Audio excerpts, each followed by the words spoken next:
रबड़ बैंडिंग अगर पतले वायर का है उसका आंतरिक प्रतिरोध ज़्यादा है, वो ज़्यादा करंट नहीं दे पाएगा। बैटरी बैंक में आंतरिक प्रतिरोध जो वायरलेस बैटरी है, 12 वोल्ट बैटरी है, इसका आंतरिक प्रतिरोध बहुत कम होता है। आंतरिक प्रतिरोध इसलिए हम बता रहे हैं आप सबको कि ये बहुत ही जानना जरूरी है, ये अपनी सुरक्षा के लिए जानना जरूरी है। आंतरिक प्रतिरोध इसलिए इतना देर तक बता रहा हूँ कि अपनी सेफ्टी करना है तो इसके बारे में जानना बहुत जरूरी है। बैटरी बैंक जो भी 12 वोल्ट और 48 वोल्ट जितना AH बढ़ता जाता है, जैसे 500 H की बैटरी बैंक है, उसका आंतरिक प्रतिरोध बिल्कुल नील होता है 500 H का। इसलिए 500 H बैटरी बैंक में काम करते समय आपको और सावधान रहना पड़ेगा। एक बार भी गलती से पाना प्लस से पॉजिटिव नेगेटिव किसी वायर से शॉर्ट हुआ तो उसमें जो है विस्फोट होना, मेल्ट होना, आग से गर्म होकर हाथ जल जाना, इतना तो तय है, उसमें गलती माफ नहीं होगी। एक बार 120 H में थोड़ा कम गर्म होगा, आपका बचत हो जाएगा। 500 H बैटरी बैंक में लापरवाही से अगर शॉर्ट सर्किट हुआ तो नुकसान तो तय है, या नहीं कुछ होगा, गर्म होकर हाथ जल जाएगा। अगर वायर आपने गलती से शॉर्ट कर दिया, वायर हाथ में पकड़े हैं, 1 सेकेंड का भी मौका नहीं मिलेगा, आपके हाथ जल जाएंगे, छाले पड़ जाएंगे, इतनी जल्दी वायर मेल्ट हो जाता है। जो आपका 18 इंच का मोटा पाना होता है, 1 सेकेंड नहीं होता, वो मेल्ट हो जाता है। 500 H में इतना आंतरिक प्रतिरोध कम होता है, उसमें शॉर्ट हुआ कि 5000 एम्पीयर तक करंट भेजने की क्षमता होती है। तो आंतरिक प्रतिरोध जितना कम रहेगा बैटरी बैंक उतना अच्छा रहेगा, लेकिन सेफ्टी के लिए बहुत खतरनाक होता है। इसलिए छोटे बैटरी बैंक में काम करिए तो छोटे बैटरी बैंक में कम खतरा रहेगा, और जितने बैटरी बैंक का AH बढ़ता जाएगा, काम करने की सावधानी आपको बहुत बढ़ानी पड़ेगी अपने सेफ्टी के लिए। तो केबल हट में जाते हैं तो आपको सबसे पहले चार्जर का, बैटरी का इंस्पेक्शन करना रहेगा।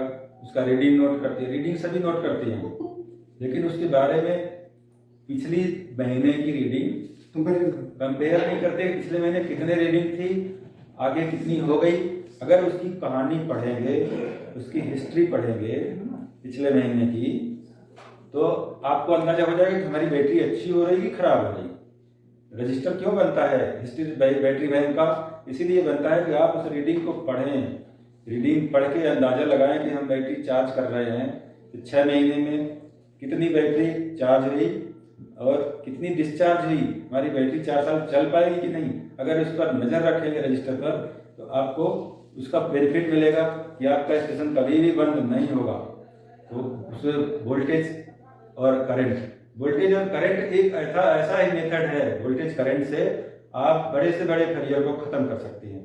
आपने दुकानों पर देखा होगा, रेडियो टीवी ट्रांजिस्टर सुधारते लोग, ये कुछ भी नहीं पढ़े रहते हैं, लेकिन आपका 50,000 का टीवी को 15 मिनट में सुधार के चले जाएंगे, 200-300 रुपये उनको फीस मिल जाएगी। कैसे सुधार देते हैं? वो तो कहीं यूनिवर्सिटी में भी नहीं पढ़े, केवल वोल्टेज और करंट मेथड। तो वोल्टेज करंट आप अपने मल्टीमीटर से नापना सीखिए, और हर क्लास को अटेंड करके नया नया ज्ञान डेली भरते जाएं अपने दिमाग में। कुछ लोग ट्रेनिंग में आते हैं, मोबाइल लेके आए, ट्रेनिंग कनेक्ट किए, ध्यान नहीं देते। क्यों ध्यान नहीं देते? क्योंकि वो बोलते हैं हम बहुत पढ़े लिखे हैं, बहुत ज़्यादा सीख के आए हैं। लापरवाही में ध्यान नहीं देते हैं कि इतना तो हमको आता है। बहुत अच्छी बात है, सबको आना चाहिए, लेकिन हर जगह कुछ न कुछ नया सीखने को मिलता है। अगर आपके दिमाग में पहले से ये भरा हुआ है कि हमको सब आता है, तो आपका दिमाग तो फुल है। आपके गिलास में पूरा दूध अगर भरा हुआ है तो कोई उसमें शरबत डालना चाहेगा तो बाहर चला जाएगा, तो आप शरबत नहीं पी सकते, आप दूध ही पीते रहिए। इसलिए कहीं भी पढ़ने जाए तो दिमाग खाली करके दिमाग रखेंगे तो नया नया चीज़ सीखेंगे, और एक दिन में कोई एक्सपर्ट नहीं बनता। नई चीज़ सीखते जाइए डेली, जितने पुराने होते जाएंगे आपको काम आता जाएगा। नया चीज़ सीखने के लिए कोई समय नहीं होता। आप काम करने जाइए केबल हट में, वहाँ SSC मिलेंगे, JEE मिलेंगे, कोई किसी फील्ड में एक्सपर्ट होगा, तो उसके बारे में उससे पूछिए ये चीज़ कैसे होता है, आप वो भी जान जाएंगे। एक दिन में किसी चीज़ का कोई मास्टर नहीं बन पाता। हम आपको नोट करने को बोलते हैं 2.23 वोल्ट पर सेल, आप नोट करके रखिए, इतना जो है आपको अगर रीडिंग मिलता है तो आपका सेल सही है। तो ये रटा रटा क्यों रहता है? काम करते करते याद होता है, और एक्सपीरियंस जो किया है, कितना आपका 100-200 H की बैटरी बैंक है, आपका 4 ही घंटे में डिस्चार्ज हो रहा है, लेकिन कोई भी ऑफिसर आता है इंस्पेक्शन में, आपसे पूछेगा 200 एच की बैटरी बैंक है तो 4 घंटे में क्यों डिस्चार्ज हुआ, तो जवाब तो आप ही को देना है। जब ध्यान देंगे तभी जवाब दे पाएंगे। अगर जवाब नहीं दे पाए तो क्या हुआ, वो ऑफिसर इंस्पेक्शन में जो आया वो समझ जाएगा कि ये कभी देखते ही नहीं, इनको ध्यान नहीं देते हैं, तो आपका पूरा मेहनत किया कराया बेकार चला जाता है। इसलिए आपको ये जानना जरूरी है कि हमें जवाब क्या देना है, क्यों 4 घंटे में बैटरी खराब हुई। तो आपका यहाँ लाइट नहीं रहती, 8 घंटे ही चार्ज हो पाती है, और चार्जर का वोल्टेज बढ़ाते हैं तो ज़्यादा वोल्टेज में जब 10 घंटे लाइट कटती है, दोबारा लाइट आई तो चार्जर का फ्यूज उड़ जाता है, ये परेशानी आएगी।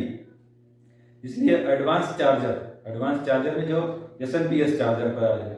पुराने समय के चार्जर ट्रांसफार्मर वाले होते थे, उसमें 50-20 किलो कम से कम ट्रांसफार्मर होता था, और ट्रांसफार्मर में चार्जर में क्या वोल्टेज मिक्स आता था, उसमें अंदर वोल्टेज बढ़ाते थे करंट बढ़ता था। अभी लेटेस्ट में SMPS चार्जर आ गए, जितना तो सबको मालूम है, लेटेस्ट चार्जर SMPS होती है। SMPS चार्जर में एक अलमारी जैसा रैक रहेगा, उसमें 4 मॉड्यूल रहती है, 3 मॉड्यूल रहती है, उसमें 2 मॉड्यूल पर काम कर रहा है, एक मॉड्यूल रिजर्व रखते हैं कि फेलियर होने पर इसको ऑन कर लेंगे। तो 3 मॉड्यूल हमेशा ऑन रहना चाहिए, 2 मॉड्यूल काम करता है, एक स्टैंड बाई चलता है। अंदर चार्जर में एक कंट्रोल कार्ड होता है। ऐसे ही बात करते करते चार्जर के बारे में जानकारी कर लेंगे। SMPS चार्जर में है, एक मॉड्यूल से भी चार्ज होगी आपकी बैटरी। मॉड्यूल का मतलब कंप्लीट चार्जर, एक मॉड्यूल कंप्लीट चार्जर होता है, उससे बैटरी चार्ज होगी। लेकिन 3 क्यों रखते हैं?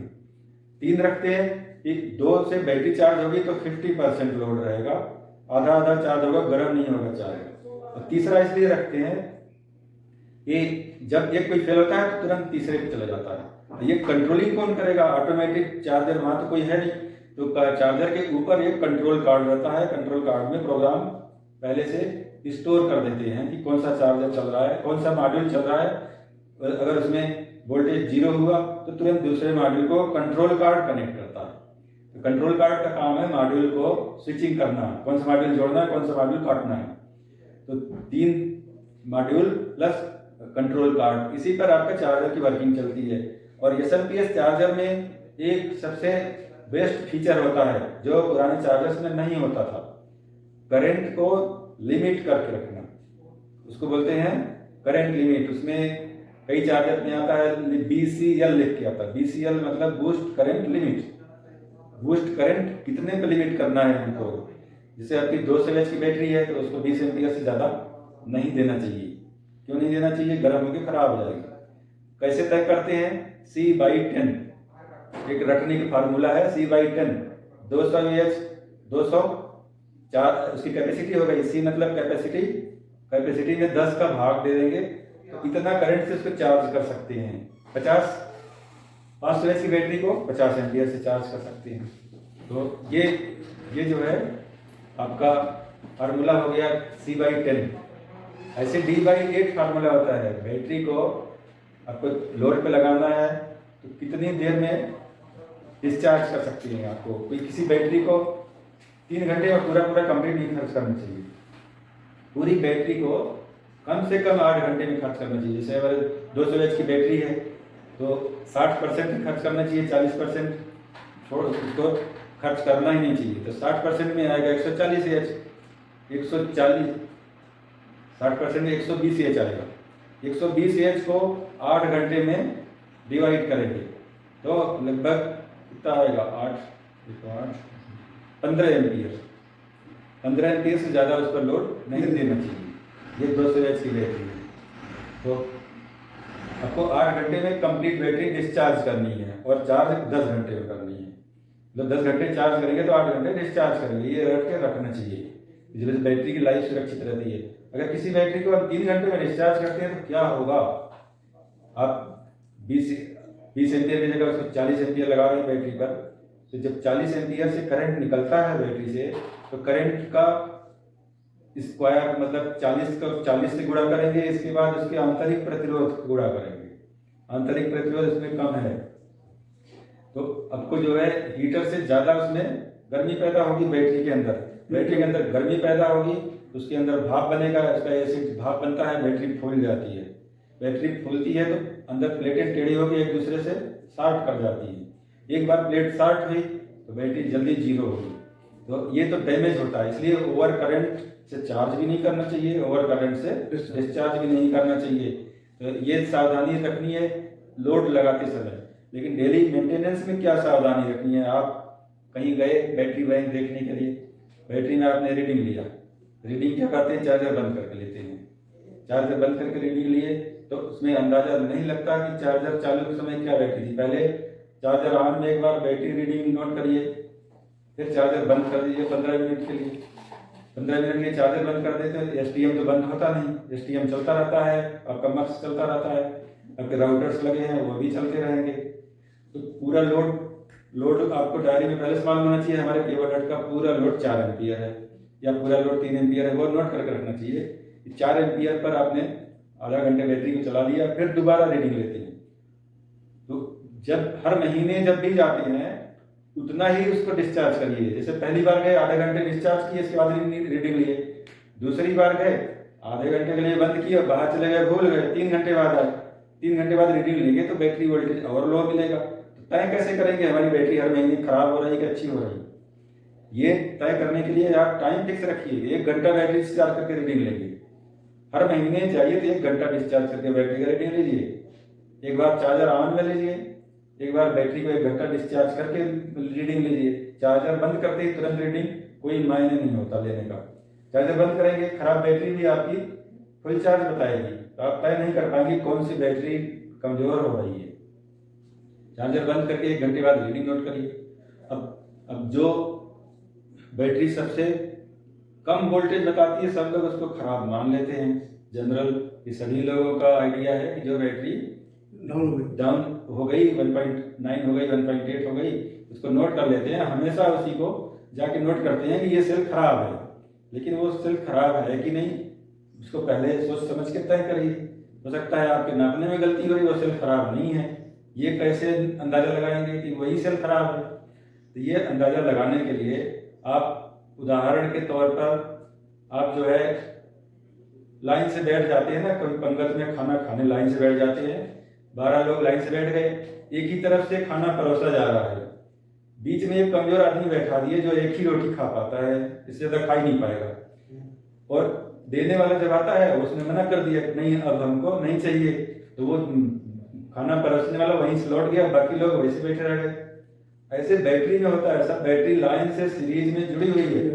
अगर एक बैटरी कमजोर है और तुरंत चार्ज हो गई तो आगे करंट को नहीं जाने देती, आगे की बैटरियां सब पड़ी रह जाती हैं। ऐसी फाल्टी बैटरी पकड़ना है जो चार्ज ही नहीं करने देती किसी को, तो एक ही बैटरी रहेगी वो पूरे बैंक को बर्बाद करती रहती है। ऐसी बैटरी को पकड़ना है जिसकी कैपेसिटी खत्म है। बीच में अगर सभी बराबर खाने वाले बैठे रहेंगे तो मना नहीं करेंगे, सब उसको बांटने वाले को बोलेंगे हाँ देते जाओ, आगे बढ़ते जाओ। ऐसे तो सभी लोग बराबर खाना खा पाएंगे। ऐसे बैटरी में होता है सीरीज में करंट चलता है, अगर एक भी बैटरी फुल चार्ज हो गई तो आगे करंट नहीं जाने देते, आगे की बैटरी को करंट मिलता नहीं और हर महीने वो बैटरी धीरे धीरे वोल्टेज डाउन होता जाएगा, उसके प्लेट के ऊपर सफेद सल्फेट जमता जाएगा। जो बैटरी 4 साल चलनी है 1.5 साल 2 साल में फेल होने का सिंबल देते रहते 2 साल 2.5 साल में फेल ही हो जाएगी। तो ये लापरवाही पकड़ने के लिए आपको कैसे पकड़ना पड़ेगा कि हमारी सेल फाल्टी है। जैसे जो आदमी बिल्कुल नहीं क्षमता है उसको बैठाएंगे, उसके ऊपर वजन डालेंगे तो वो वजन भी नहीं उठा पाएगा, उसको 1 किलोमीटर दौड़ा देंगे तो वो बेहोश हो जाएगा। तो आपको पकड़ना पड़ेगा कि सेल कौन सा फाल्टी है, कौन से सेल फाल्टी है जिसके कारण हमारा पूरा 24 का बैंक बर्बाद हो रहा है। तो ऐसे पकड़ने के लिए ही चार्जर ऑन में नापते हैं, चार्जर ऑफ में नापते हैं। वो बैटरी तुरंत पकड़ में जाएगी कि कौन सी बैटरी फाल्टी है। जैसे आपने चार्जर ऑन किया तो क्या हुआ, करंट मिला उसको, उसका पेट भर गया और तुरंत तो हाई वोल्टेज पर पहुंच गई, वो 2.23 नहीं 2.4 वोल्ट बताने लगेगी कि हम तो फुल चार्ज हो गए, बस आगे की बैटरियां चार्ज नहीं हो पाती। ऑन चार्जर में सबसे पहले वो वोल्टेज हाई बताएगी, लोग नापते हैं बोलते हैं अरे ये तो 2.4 है सबसे अच्छा है, इसको अच्छा मान लिए, अच्छा मान के धोखा खा जाते हैं। उसी बैटरी को जो 2.4 बता रही है जब उसको लोड पे डालते हैं तो आधे घंटे बाद सबसे पहले वही डाउन होती है। ऐसे ही बैटरी पकड़ना है, सबसे पहले कौन हाई हो रही है, लोड पे सबसे पहले कौन डाउन जा रही है। जब पूरा 24 बैटरी बैंक का रीडिंग लिखते हैं, लिखने के बाद तय करेंगे कि कौन सी हाई जा रही, कौन सी लो जा रही, तो आपको पकड़ में आ जाएगा कि कौन बैटरी फॉल्ट कर रही है। जो बैटरियां अच्छी कंडीशन में हैं, जिनकी कैपेसिटी अच्छी है, वो तुरंत हाई नहीं होंगी, उनको टाइम चाहिए। ये 200 एच की बैटरी है, आप उसको 10 घंटे तक जब 10 एम्पियर दोगे तभी तो उसका पेट भरेगा। आपने उसको टाइम पूरा दिया नहीं, तो वो जो है हमेशा 1.9 वोल्ट बताएगी, 10 घंटे बाद वो 2.23 पे आएगी। तो वो बैटरी को कमजोर मान के आप फाल्टी घोषित करते जा रहे हैं। जो बैटरी 2.4 बता दी उसको अच्छा मान लिए, तो ये आपकी गलती है। बैटरी बैंक 20 बैटरी बैंक को दोषी ठहरा रहे हैं, एक बैटरी 2.23 हो गई तो उसको अच्छा मान लिए। ऐसा नहीं मानना है, आपको 2400 बैटरी पर नजर रखना है कि कौन सी बैटरी हाई गई तो क्यों हाई गई, हो सकता है अच्छी हो। तो बार बार रीडिंग लेने से आपको तय हो जाएगा जो बैटरी का वोल्टेज कम है, उसको फुल चार्जिंग मिला ही नहीं, वो बैटरी अच्छी है।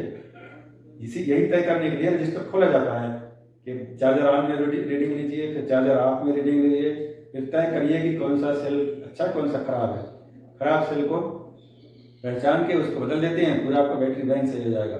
24 बैटरी बैंक में 2 सेल से ज़्यादा फाल्टी निकलता ही नहीं कभी, ये नोट करके रखिए। 24 का आपका बैंक है, खराब भी होगा, 2 सेल से ज़्यादा कभी खराबी आप ढूंढ नहीं पाएंगे। पूरे सर्विस में ट्राई करिए, 2 सेल खराब होता है, बैटरी बैंक पूरा बर्बाद होता है। तो ये सावधानी रखेंगे तो आपको फॉल्ट पकड़ने आ जाएगा, फेलियर नहीं होगा, बचे रहेंगे, इंचार्ज भी बचा रहेगा, फेलियर नहीं होगा तो सब चैन से रहेंगे। तो पावर प्लांट इसलिए समझने का जरूरत है, और रीडिंग नोट करके कुछ समझ में नहीं आए वो रीडिंग किसी और से चेक करा लीजिए, वो बता देगा कहाँ आपने सेल कौन सा खराब है। हो सकता है यहाँ से पढ़ के जाए, भूल जाए, नहीं चेक कर पाए। रीडिंग नोट करें, 1 घंटा चलाने के बाद ये बैटरी डाउन हुई, इंचार्ज से बोलेंगे, वो रीडिंग दिखाएंगे तो वो बताएगा कहाँ इस सेल का नजर रखो। तो बाद में अगर समझ में आए तो खुद ही निगाह रखो भाई, हाई वोल्टेज तुरंत हो जाए इसका मतलब इसके अंदर क्षमता ही नहीं है करंट लेने का, जल्दी चार्ज हो गई वो। और उसकी पहचान है, जैसे ही लोड पर लगाएंगे 2.23 से घट के 1.9 तुरंत हो जाएगी। बाकी बैटरियां 2 वोल्ट पर रहेंगी, वो बैटरी 9 पर हो जाएगी। तो लो वोल्टेज हाई वोल्टेज से आप बैटरी डिसाइड कर सकते हैं कि कौन सा सेल वीक हो रहा है, उस पर निशान लगा सकते हैं, हर महीने उसी पर निगाह रखेंगे। ज़्यादा खराब हुआ तो उसको बदल दिए, फेलियर होने के पहले बदल दिए। और अगर नहीं आपने देखे तो आगे क्या होगा नुकसान, बैटरी फिर रिवर्स होने का डर रहता है। रिवर्स बैटरी क्या होता है, रिवर्स बैटरी कभी जो नहीं देखे हैं, नहीं जानते हैं, उनके लिए नया होगा कि रिवर्स बैटरी क्या होता है। जब 24 बैटरी के सीरीज में आपका बैंक चल रहा है, 10 घंटे के लिए स्टेशन की लाइट कट गई, बिजली सप्लाई चली गई, तो आपका बैटरी से पूरा एसटीएम केबल हटकर राउटर से भी चलेगा। पूरे बैटरी लोड पर आपको करंट देती है। लोड पर जब करंट देती है तो बैटरी से क्या होता है, करंट बाहर निकलता है। और जब बैटरी चार्ज होती है तब क्या होता है, चार्जर से करंट बैटरी के अंदर जाता है। तो क्या होगा, डायरेक्शन उल्टा हो गया कि नहीं। जब लोड सप्लाई करते हैं तो बैटरी से करंट जाएगा बाहर, बीच में जो कमजोर वाला सेल है, रद्दी वाला सेल, वो सबसे पहले जीरो होगा। सबसे पहले वो 2 वोल्ट से घटते घटते 1.8 होगा, 1.5 होगा, जीरो हो जाएगा। जीरो हो जाने के बाद उसकी दोनों प्लेट, जीरो का मतलब वो सेल है ही नहीं, सिर्फ प्लेट है। अब प्लेट में उल्टा करंट मिलेगा तो जो नेगेटिव वाली प्लेट है उसके ऊपर पॉजिटिव बनना शुरू हो जाएगा, और जो पॉजिटिव वाली प्लेट है उसके ऊपर नेगेटिव बनना शुरू हो जाएगा। तो मीटर लगाएंगे तो वो उल्टा बैटरी बताएगी। तो बैटरी उल्टा चार्ज होती है, पहले 1 वोल्ट होगी, आधा वोल्ट होगी, 1 वोल्ट होगी, 1.5 वोल्ट होगी, 2 वोल्ट तक हो जाएगी। वो बैटरी उल्टी बन जाएगी। 2 वोल्ट उल्टी हो गई बैटरी अगर, तो उसका नुकसान क्या होगा, आपका 24 बैटरी का बैंक है, एक बैटरी उलट गई 2 वोल्ट की, तो दूसरी वाली बैटरी के 2 वोल्ट को खा गई वो। तो मतलब आपका 2 बैटरी बैंक गायब हो गया। आपके पास 20 सेल का बैटरी बैंक बचा है। 20 सेल का बैटरी बैंक से मतलब 22, 24 में से 2 निकल गया तो 22 का वोल्टेज 44 वोल्ट पे इमीडिएट बैटरी आ जाएगी। और 44 वोल्ट पर इमीडिएट बैटरी आती है, 44 वोल्ट पर सारे मशीनें तुरंत शट डाउन होती है। रिवर्स बैटरी 5 मिनट में आपका पूरे केबल हट को शट डाउन कर देता है। तो रिवर्स बैटरी से बचने के लिए रीडिंग पर ध्यान देना जरूरी है। रिवर्स बैटरी बहुत सीरियस कंडीशन है। अगर रिवर्स बैटरी कहीं मिल गया तो आप बहाना भी नहीं बता पाएंगे कि हमने चार्ज किया था, हमने देखा था। वो मिलने के बाद सीरियस एक्शन होता है। सबसे ज़्यादा लापरवाही का निशानी है रिवर्स बैटरी मिलना। ये नहीं मिलना चाहिए कहीं भी। रिवर्स बैटरी में कोई बचा नहीं पाता, ऑफिसर्स को समझा भी नहीं सकते, और उसका परिणाम जो वहाँ पर है, जिसने वहाँ पर रीडिंग लिया है, उसको दोषी ठहराया जाता है और चार्जशीट उसकी बनाई जाती है। तो रिवर्स बैटरी से बचने के लिए आप रजिस्टर में जितना रीडिंग नोट करते हैं उसको स्टडी करिए। स्टडी करेंगे तो कारण आपको आप समझ में आ जाएगा कि खराब सेल बीच में इसलिए बोला जाता है नए बैटरी बैंक में पुराना सेल कभी मत ऐड कर दो, वो धोखा दे जाएगा कभी। नए बैटरी बैंक में नया ही लगाए, सब बराबर कैपेसिटी का लगाएं। और 6 महीने में बूस्ट चार्जिंग, जब भी अभी बताया था आधा घंटे पहले, जब भी जाते हैं 2-3 महीने में कभी मौका मिल गया कि आपको स्टेशन पर रात भर रुकना है, 12 घंटे का टाइम है, उस समय वोल्टेज बढ़ा के चार्जर से बैटरी को 55 वोल्ट 56 वोल्ट तक चार्जर का वोल्टेज बढ़ा के, जब तक आप वहाँ पर है फुल चार्ज उस दिन बैटरी कर दीजिए बूस्ट चार्जिंग। उससे जो कैपेसिटी सभी सेल की कम होती है, ज़्यादा होती है। बूस्ट चार्जिंग में सभी बैटरी एक बराबर कैपेसिटी में, सभी सेल 24 की 24 सेल एक बराबर कैपेसिटी में आ जाएंगे, बीच में धोखा नहीं देंगे। तो आपको जब भी टाइम मिले बूस्ट चार्जिंग पर ध्यान दीजिए। बूस्ट चार्जिंग से जैसे आपने दूध लिया, आज सुबह गर्म करके रख दिया, अब कल तक ये उपयोग नहीं हुआ, बचा हुआ है, तो फिर क्या करते हैं, बीच में भी उसको गर्म करके रखते हैं, नहीं तो अगले दिन फट जाएगा दूध। ऐसे बैटरी होता है कि लगातार 4 साल चलाना है, 6 महीने तक आपने नॉर्मल फ्लोट चार्जिंग किया। फ्लोट चार्जिंग का मतलब 53.5 तक ही चार्ज किया है। तो जो थोड़ी बहुत सल्फेट प्लेट के ऊपर आया था, तो थोड़ा बहुत प्लेट जो रहेगा तो परमानेंट हो जाएगा। वो प्लेट के ऊपर न रह पाए, बूस्ट चार्जिंग करके वो सल्फेट को भी हटा दिया जाए। बूस्ट चार्जिंग का सिद्धांत यही है, 6-6 महीने में एक बैटरियां पूरी न्यू हो जाती हैं, वो फुल चार्ज होकर प्लेटें पूरी नई हो जाती हैं। आगे 6 महीने फिर सल्फेट आने का खतरा कम हो जाता है, परमानेंट सल्फेट जमने का खतरा कम हो जाता है। तो और लगातार बूस्ट चार्जिंग लगा देंगे तो क्या होगा, लगातार बूस्ट चार्जिंग में बैटरी ओवरचार्ज होगी, गर्म होगी, उसका पानी उड़ जाएगा, अंदर से सूख जाएगी, आपको बैटरी साल भर में ही फेल हो जाएगी। इसलिए ज़्यादा वोल्टेज अलाउ नहीं करते, चार्जर पर ज़्यादा वोल्टेज अलाउ नहीं करते। बूस्ट चार्जिंग का लिमिट होता है 2.4 वोल्ट पर सेल, एक सेल पर, और 24 में उसका गुणा कर लीजिए। 2.4 में 24 का गुणा कर लेंगे तो वो पूरे चार्जर का वोल्टेज आ जाएगा। तो बूस्ट चार्जिंग, फ्लोट चार्जिंग, दो आप जान गए, समझ गए। कोई डाउट हो किसी को बूस्ट चार्जिंग फ्लोट चार्जिंग में, बीच में बोल देगा, फिर से क्लियर कर देंगे। कोई भी डाउट लेके नहीं जाना चाहिए, क्योंकि यहाँ पर यूनिवर्सिटी क्लास नहीं चल रही है कि बोलना गुनाह है। यहाँ पर जो है कुछ भी पूछ सकते हो कि प्रैक्टिकल ट्रेनिंग है, आप जब तक नहीं जानेंगे बताने का कोई मतलब ही नहीं होता। तो बूस्ट चार्जिंग फ्लोट चार्जिंग में किसी को कोई और नया जानकारी चाहिए तो बताएं, नहीं तो एक चार्जिंग और अलग से बता देते हैं। कितने लोग कनेक्ट हो गए, 12-15 लोग हो गए, तो 26 लोग कनेक्ट हैं। जिसको भी बूस्ट चार्जिंग और फ्लोट चार्जिंग में कोई डाउट हो तो पूछ सकते हैं। सब मोबाइल म्यूट है इसलिए आवाज इनको नहीं आ रही। कोई बोले कि समझ में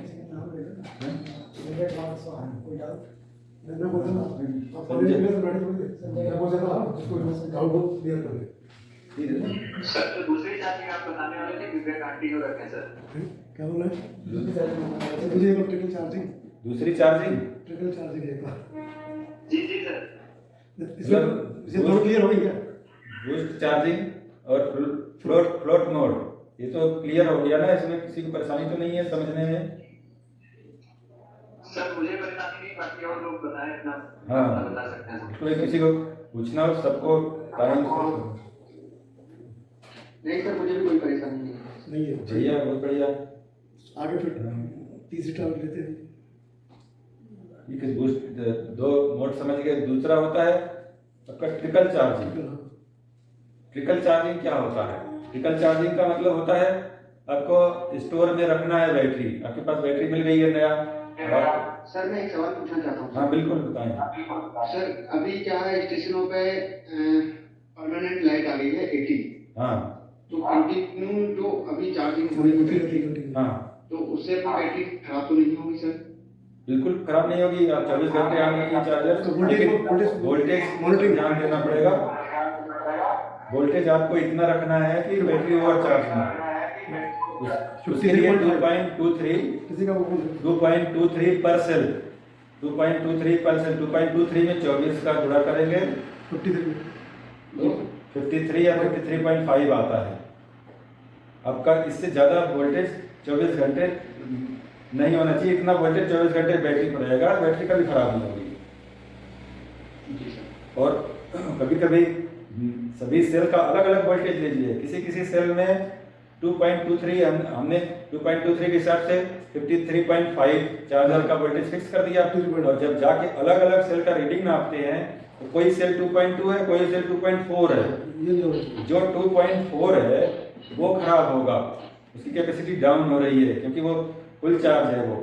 तो उसके लिए जब भी आप जाए 8 घंटे डिस्चार्ज कर दें सेल को पूरे, सभी को 2 वोल्ट 1.9 वोल्ट तक डिस्चार्ज करें। डिस्चार्ज करके चार्ज करेंगे तो सभी बैटरियाँ एक लेवल में आ जाती हैं।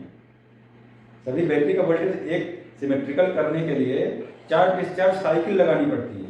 उसकी लाइफ भी साइकिल पे आपको जैसे आपने साल भर तक 80 सप्लाई पर लगाए रखा है, बढ़िया बैटरी चल रही है, तो कोई सेल रहेगा 2.23, कोई बताएगा 2.4, कोई बताएगा 2.1।